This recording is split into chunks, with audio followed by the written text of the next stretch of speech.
Mass మహారాజా రవితేజ నటించిన తాజా చిత్రం ఇరుముడి బాక్సాఫీస్ వద్ద సరికొత్త రికార్డ్స్ క్రియేట్ చేస్తోంది. నాన్ ఫెస్టివల్ సీజన్ లో విడుదలైన ఈ చిత్రం బాక్సాఫీస్ వద్ద ఊహించని రీతిలో వసూళ్ల వర్షం కురిపిస్తోంది. కేవలం 4 రోజుల్లోనే 100 కోట్ల గ్రాస్ వసూలు చేసింది. రీజనల్ రేంజ్ లో తక్కువ సమయంలోనే ఇరుముడి 100 కోట్ల క్లబ్ లో ఎంట్రీ ఇచ్చి రికార్డు క్రియేట్ చేసింది. అటు ఓవర్సీస్ లోనూ రవితేజ స్టామినా ఏంటో ఈ సినిమా నిరూపిస్తోంది. ముఖ్యంగా నార్త్ అమెరికాలో ఈ చిత్రం $1 మిలియన్ క్రాస్ చేసి ట్రేడ్ వర్గాలను ఆశ్చర్యపరిచింది. ఇక 2026లో విడుదలైన సినిమాలన్నింటిలోనూ హైయెస్ట్ ఫస్ట్ మండే బుకింగ్స్ సాధించిన చిత్రంగా ఇరుముడి అరుదైన రికార్డును తన ఖాతాలో వేసుకుంది.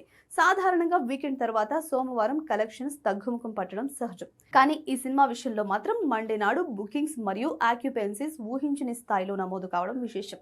ఇక ఈ సినిమాతో రవితేజ ఖాతాలో మరో 100 కోట్ల సినిమా వచ్చి చేరినట్లయింది. ఇప్పటి వరకు మాస్ రాజా కెరీర్ తీసుకుంటే ధమాకా మొదటి 100 కోట్ల సినిమాగా రికార్డ్ క్రియేట్ చేసింది. ఆ తర్వాత మెగాస్టార్ తో కలిసి నటించిన వాల్తేరు వీరయ్య 100 కోట్ల క్లబ్ లో ఉంది. ఇక ఇప్పుడు ఇరుముడి మూవీ 100 కోట్లతో రవితేజకు సాలిడ్ కంబ్యాక్ ఇచ్చింది. దీంతో మాస్ రాజా ఫ్యాన్స్ పండగ చేసుకుంటున్నారు. మరి లాంగ్ రన్ లో ఈ సినిమా రవితేజకు ఇంకెన్ని రికార్డులు తెచ్చిపెడుతుందో చూడాలి.